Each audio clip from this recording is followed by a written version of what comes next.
and he knows better than to be talking about the things that he does with Big Brother Puff on national television. A Lamborghini. It's, Oh, well, that's nice. I haven't gotten it yet, though. Yeah, I know. When is that coming, that Lamborghini? Lamborghini for a day or two, and he had access to the house, and he knows better than to be talking about the things that he does with Big Brother Puff on national television. Oh, apparently not. Something, everything ain't for everybody. 48 hours with Diddy, him and his boy, they're having the times of their lives. While the world is demanding justice for Justin Bieber, his mom is nowhere to be found. Pattie Mallette didn't defend him, didn't speak up, didn't show face. She vanished. Reports say she quietly relocated to Hawaii. 0 interviews, 0 statements, just silence. And the timing is crazy. Pattie went off the grid right as the Diddy documentary dropped and that billionaire list started spreading. That's not coincidence, that's pressure. People are asking why she disappeared when the spotlight got hot. So why is she hiding out in Hawaii? What did she leave with? And what evidence do people say she took? Once you hear the full Justin Bieber handler list, it gets real shady, real fast. The moment that documentary hit, something felt off. Pattie Mallette vanished, and the silence is loud. Everyone's talking about Justin, talking about Diddy, but where's the parent who was supposed to protect him? In this video, we're breaking it down. Why she ran, who controlled Justin's life, what evidence might be missing, and by the end, you'll see how deep this industry mess really goes. Here's the part nobody likes to talk about. Before those famous 48 hours ever happened, someone had to give permission. Someone had to legally agree to let a powerful adult take responsibility for a teenage boy behind closed doors, and that person was Justin's own mother. Let's rewind so this actually makes sense. Pattie Mallette is Justin Bieber's mom. She raised him alone after his father walked away. She was young, struggling, and trying to survive, or at least that's the image people believed. Justin is not just healthy like I prayed, but like I said, he's really talented. He's been putting up videos on YouTube, and he is now the #1 most subscribed to musician in Canada on YouTube. And number 20th in the world. Back in 2008, when Justin was just 13, Scooter Braun found his videos online and immediately saw money potential. He pushed Pattie to let Justin travel alone to Atlanta to work on music. No close family protection, just big promises and industry dreams. Once Justin got to Atlanta, Usher took him under his wing and later introduced him to Diddy. Then in 2009, the moment people still question today happened. Justin spent 48 hours alone with Diddy. It was even filmed, and watching it now makes people uncomfortable. Fast forward to today, Diddy is facing serious legal trouble, over 150 lawsuits and multiple accusations. A documentary dropped showing footage never seen before, and voices are finally speaking up. And right in the middle of all this chaos, Pattie Mallette disappears to Hawaii without saying a word. That silence says everything. Her silence is loud, really loud. And that brings us straight to the Scooter Braun connection. This is where the whole situation starts to look messy. Scooter Braun is the man credited with discovering Justin Bieber, but the story behind it makes a lot of people uncomfortable. Who I'm mad at his manager. You, Scooter. Watch this. That's right, Scooter Braun. Watch this. Scooter is the man that actually discovered Justin Bieber. Scooter Braun was 25 years old. He was a single man living in Atlanta alone when he found Justin Bieber on the internet in the middle of the night. The middle of the night. He found a little white boy with nice hair on the internet. Sounds to me like Scooter was fresh off a dick beat session, if you ask me. What? What? I don't know what Chris Hansen is, but in this one, that's the guy. Knows that Diddy had close ties to Justin Bieber, so it's not too far-fetched to assume that he also had close ties with his manager, Scooter Braun. But according to this new blind item, Scooter Braun paid a Korean media outlet to remove an article that linked his close ties with Diddy. Korean newspaper was forced by the manager everyone hates to remove an article they published about his close ties to the producer/wannabe rapper. And again, this is allegedly Scooter Braun and Sean Diddy Combs. There's an old clip with Kevin Hart hosting on stage where they joke about how Scooter found Justin. Everyone's laughing, but if you actually listen, the details feel disturbing. It's treated like a joke, but the energy in the room tells a different story. They describe Scooter as a grown man living alone in Atlanta, scrolling the internet late at night and stumbling across videos of a young boy singing. Kevin Hart makes it into a joke. The crowd laughs, but some faces in that room look uneasy, almost frozen. That's Hollywood for you. People laugh at things that should raise serious questions because speaking up isn't allowed. You laugh or you're the problem. And here's where it gets even darker. A recent blind item claims Scooter Braun allegedly paid a Korean media outlet to remove an article connecting him closely to Diddy. If that's true, it raises huge questions about who's protecting who. The headline said it all. Diddy trafficking probe puts Justin Bieber relationship under microscope. Fans started digging, asking questions, connecting dots. Then suddenly, poof, the article vanished, scrubbed clean from the internet. Why? What was so dangerous in that report that it had to disappear? Lamborghini. Oh, well, that's nice. I haven't gotten it yet, though. Yeah, I know. When is that coming, that Lamborghini? We talked about this last He time. had the Lamborghini for a day or two, and he had access to the house, and he knows better than be talking about the things that he does with Big Brother Puff on national television. Oh, apparently not. Some things, everything ain't for everybody. And just your whole family. And absolutely. I'm so honored to be on this call. You know, I respect you so much. I always have, always will. What you've done for this planet, who you are and what you do for your family is something to be commendable. And people look up to you all around the world. So I just want to say thank you for your encouragement to me. Obviously, what you mean to the world is so special, but obviously to the Black community and what you're doing right now, I just want to say raising awareness for the Black community and what is happening. It's absolutely ridiculous, and what you're doing is powerful, and it needs to be said. So I thank you so much for doing that as well. Thank you. Love you, yeah. Think about the pattern. Scooter finds Justin. Scooter has ties to Diddy. Articles start linking those connections, and they don't last long. That's not coincidence, that's control. When information disappears this fast, someone doesn't want the truth out. And now let's talk about Pattie, because this part gets uncomfortable fast. There's an interview where Pattie admits she knew how dark the entertainment industry could be. She openly said she heard the horror stories. She knew what could happen to young artists. In her own words, she said she didn't even want Justin to think this industry was an option. She knew how dangerous it was. But then look at what happened next. Despite knowing all that, she still sent him in. She signed the papers. She let doors open that couldn't be closed. One person didn't know that Puffy was Usher. Now, one person didn't know what the saddest thing in the world is what they did to Justin Bieber. What was that? That's bad. Bad for you. When he was a kid. I hate to say that, but I hate to say that because I really like Justin Bieber. I feel bad for Justin Bieber. And this wouldn't have happened if Justin Bieber came from a wealthy family. Justin Bieber pretty much came from a poor family, but the young man was so talented, and he could have been bigger than Michael Jackson. Unfollowing Usher. He didn't just unfollow Usher, he also unfollowed his father-in-law. And the best man at his wedding, and one of his security guards, right? He got busy. He's finally popping out of the fog. He didn't unfollow Diddy yet. There's got to be a message in that, right? I mean, he unfollows all these people, but doesn't unfollow Diddy. I don't know what that means, but that's weird. Well, I'm sure that was a PR move, because the second that he does unfollow Diddy, everyone's going to be waiting for his victim statement to come out. Justin was only 13, and suddenly powerful names were circling. Opportunity looked like escape from poverty, and that pressure changed everything. In another interview, Pattie proudly talks about Justin ranking high on YouTube, even saying he became one of the most subscribed young musicians in Canada at the time.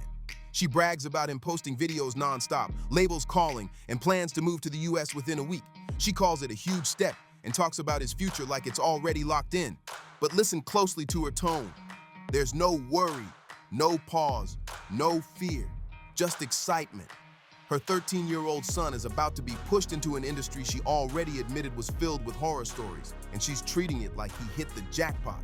Mom really did emphasize when I was little was like she would give me, we did a calendar, and like when you're a kid, if you get a gold sticker, oh man, all you want is a gold sticker. You're lit. So my mom would just, she would give me a Bible verse. It was either a day or a week or some shit. And I would, if I did it, I would get a gold star. So I would just memorize. This isn't about calling Pattie a villain. It's about choices. She chose opportunity over safety. She chose promises over red flags, and those decisions don't disappear with time. Now let's talk about the 48-hour situation, because legally, this part matters. That wasn't just a casual visit or industry meetup. You can't legally hand over a teenager for 2 full days without permission, especially not at that age. Diddy literally says it himself on camera. He admits, I don't have legal guardianship of him, but for the next 48 hours, he's with me. Think about that. No guardianship, yet full access for 2 days. That doesn't happen casually. That means paperwork. That means permission was given. A temporary transfer doesn't happen without a parent signing off, and Justin's legal guardian at the time was Pattie Mallette. So before Justin went anywhere, she had to approve it. She had to agree to let her teenage son be taken for 48 hours without supervision. Diddy even explains it openly. He talks about going all out, full chaos, full energy.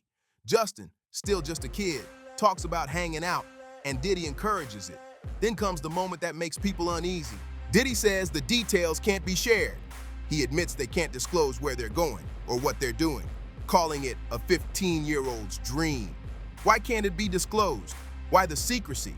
That's the question nobody answers. And the hardest part is this: Pattie signed off on it. She allowed it to happen. So what really went down behind closed doors during those 48 hours? Nobody says it straight out, but Suge Knight came closer than most people ever dared. In one interview, Suge let something slip that stopped people cold. He said, "The saddest thing in the world is what they did to Justin Bieber when he was a kid.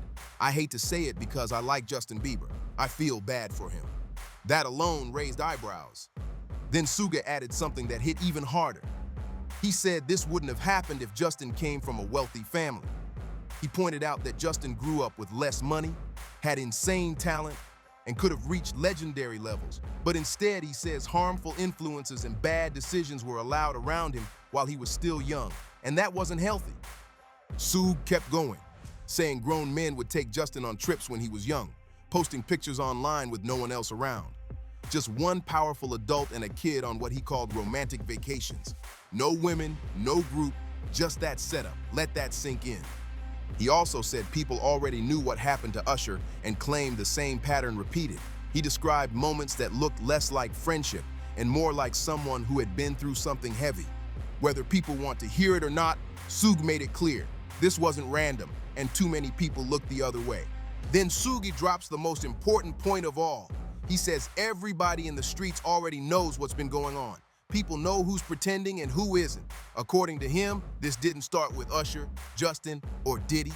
He says the pattern goes way back even before them. This isn't new, and it's not some hidden secret. Suge makes it clear, everyone's always known. And that brings us to Usher, who might be the most complicated part of this whole story. On one side, Usher was also a victim. On the other, he later handed Justin over to the same man who had control over him when Usher was still a child. Usher has talked before about living with Diddy when he was young. He mentioned waking up together and joking about things like Frosted Flakes, a child and an adult living together like that, and nobody questioned it at the time. When Usher was 13, he was sent to something called Puffy Flavor Camp. In an interview, Usher admitted he went there to see the lifestyle. He said, "I saw it and it was, but I don't know if I could indulge and understand what I was even looking at." Read between the lines. He saw things he wasn't ready to process, things a kid shouldn't be exposed to. And years later, Usher was in a position to protect Justin Bieber, but the cycle didn't stop. Then Suge drops the biggest truth of all. He says everyone in the streets already knows what's been happening. People know who's acting and who's not. According to him, this didn't start with Usher, Justin, or Diddy. He says the pattern goes back even further. This isn't new, and it's never really been hidden. Suge makes one thing clear. This has always been known, and that leads straight to Usher, one of the most complicated figures in this story. On one side, Usher was a victim himself.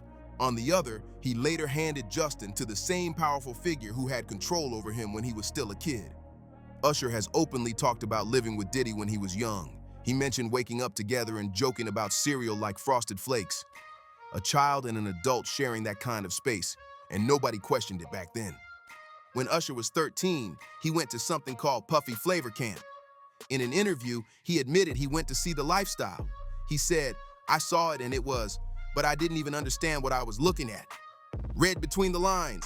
He was exposed to things a kid shouldn't see. And years later, when he could have broken the cycle for Justin Bieber, it kept going anyway. He once said it was hard being that young in the industry and not knowing where to turn. He talked about wanting to protect another young artist from going through the same pain. He said he'd never wished that experience on anyone. He was emotional, clearly hurt, and even though he didn't name names, everybody knew exactly who he meant. More recently, a paparazzi reportedly tried to ask Justin about the Diddy documentary, and his response said everything. He snapped back, "Don't ever ask me about that man." He said he moved on for his own peace. That doesn't sound like forgiveness. It sounds like survival. There's also that uncomfortable Instagram live clip between Justin and Diddy that really shows the imbalance. Justin sounds overly grateful, almost reverent. He keeps praising Diddy, saying how honored he is, how much respect he has, how he always will. On the surface, it sounds like admiration, but listen closely, and it feels learned, programmed, like someone conditioned to praise someone who once held power over them. That's what makes it painful to watch. Now let's circle back to Pattie. While Justin's trauma is obvious, Pattie has been pushing the image of the praying, supportive mother. She recently posted a public prayer for Justin's healing, presenting herself as spiritual and caring. Justin fired back with a sharp, sarcastic comment, "Pinky toe," and it landed hard. It wasn't playful, it was public embarrassment. He wasn't buying the act, not even a little. Psych experts say this reaction makes sense. A lot of victims end up angrier at the enabler than the abuser. Why? Because the abuser is expected to cause harm, but the enabler was supposed to protect you. The enabler had a choice and chose wrong. Justin isn't upset about a prayer post. He's upset about the nerve. She's talking about healing when she's the one who signed the papers that led to the trauma. That disconnect hits deep. Now look at Pattie's social media. Since the documentary dropped, she posts about faith, gratitude, and her personal journey. But notice what's missing. No defense of Justin. No mention of Diddy. No explanation at all. That silence is loud. She knows what she did, and she doesn't want to face it. And then comes the Hawaii move. Right when the documentary hit, Pattie Mallette quietly relocated to Hawaii. No announcement, no goodbye, just gone. Some believe she left with evidence, documents, recordings, something explosive. But the truth might be simpler and darker. She's running from her own signature. She can't face Justin right now because she knows exactly what that choice cost him. She knows she signed those papers. She knows she gave permission for her son to be alone with Diddy. She knows she chose opportunity over safety. And now that everything is coming out, now that people are finally listening and asking real questions, Pattie can't handle it. There's nothing she can say to defend it. No explanation fixes that choice. So she ran. Hawaii is distant, quiet, isolated. A place where she doesn't have to see headlines every day, doesn't have to watch documentaries, and doesn't have to answer tough questions. She can just disappear. But here's the truth. You can run from the media, but you can't run from reality. And you definitely can't run from your own conscience. Now let's talk money, because that part matters. Pattie didn't just slip up. She made a calculated move. Look back at old interviews. She's excited, proud, talking about big names chasing Justin and doors flying open. She wasn't talking about protection. She was talking about success. And yes, she was a young single mom struggling to survive. Low-paying jobs, barely getting by. Then suddenly, her son had a gift that could change everything. That kind of temptation is heavy. It looks like a golden ticket out of poverty. When people like Usher and Scooter Braun are telling you your kid is about to be a superstar, saying no feels impossible, but she should have said no. No bag, no fame, no deal is worth a child's safety. No success is worth lifelong trauma. The hard truth is, Pattie saw dollar signs and talked herself into believing everything would be fine. She wanted Justin to be the exception. She believed the horror stories wouldn't touch her son. And now Justin is the one paying the price for that choice. Now let's break down the Handler network, because this didn't happen in isolation. There was a whole chain of control around Justin when he was still a kid. First, Scooter Braun, the manager who found Justin online late at night and pushed Pattie to send him to Atlanta. Scooter became the gatekeeper to Justin's entire career. Second, Usher, the mentor who took Justin in. The same Usher who lived with Diddy as a child. The same Usher who had guardianship and later passed temporary control to Diddy. Third, Diddy, the man who had Justin for 48 hours and said he couldn't disclose what they did. The same man now facing massive legal trouble. Fourth, L.A. Reid, a powerful executive tied into the same circle. Suge Knight even mentioned Diddy's connections with Reid and Babyface. And finally, the man above them all, Clive Davis. Most people don't know his name, but his power in the music industry runs deep. He helped launch Whitney Houston and Alicia Keys and controlled countless major stars. Diddy didn't move without Clive's blessing. And every single one of them passed Justin along like an asset, like an investment, not like a 13-year-old kid who needed protection. That's the part that still shocks people. And here's the wild part. Almost none of them are facing real consequences. Diddy is locked up, yes, but the rest? Still powerful, still protected, still walking free like nothing happened. Now, let's talk about something strange happening right now. While all this is coming out, Justin has been doing Twitch streams where he suddenly talks about his mom and family values. In one clip, he talks about getting calendars with Bible verses and earning gold stars for memorizing them. He paints this clean, wholesome picture. So why now? A lot of people think this is image cleanup. Like if Justin highlights good parenting and faith, people might stop questioning Pattie's role in everything. The timing looks off. When people start calling Pattie out, Justin suddenly starts praising family values. People aren't dumb. Everyone can see through the act and the bigger picture now. This isn't just about Pattie. It's not just about Justin. This is about a system. Like Suge Knight said, it didn't start here. It goes back generations, from Michael Jackson to Usher to Justin Bieber and probably others we haven't even heard about yet. The pattern stays the same every time. Find a gifted kid from a struggling family. Flash money and fame in front of the parents. Get them to sign control away. After that, anything goes because nobody powerful steps in. Parents turn into enablers because opportunity blinds them. Managers and mentors turn into accomplices because they profit. And the people at the top stay protected because money makes problems disappear.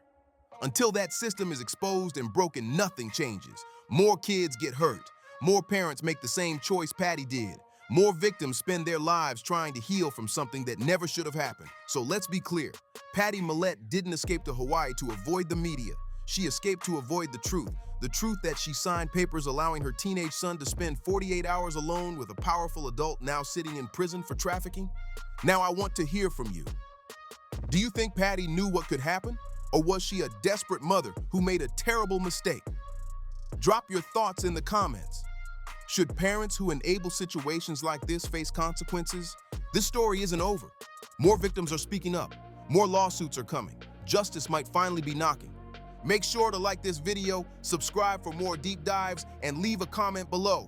I'll see you in the next one.